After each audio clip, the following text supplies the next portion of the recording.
tungi osmonda minglab yulduzlar yaltirab turadi. Ular har xil shakl va o'lchamga ega bo'lib, bizga koinot sirlarini ochadi. Rasadxona va teleskop yordamida olimlar yulduzlarni yaqindan kuzatishadi. Bu yulduzlar orasida katta ayiq va kichik ayiq kabi mashhur yulduzlar turkumi mavjud.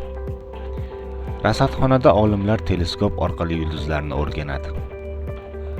Ular yulduzlarning harakatini, yorqinligini va joylashishini aniqlaydi.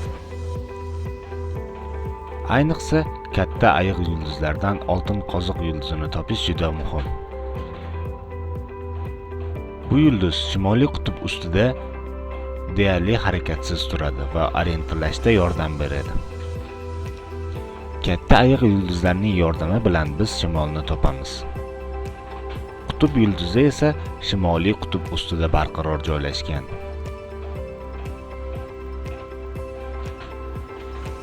Shu sababli u orientirlashda asosiy belgidir.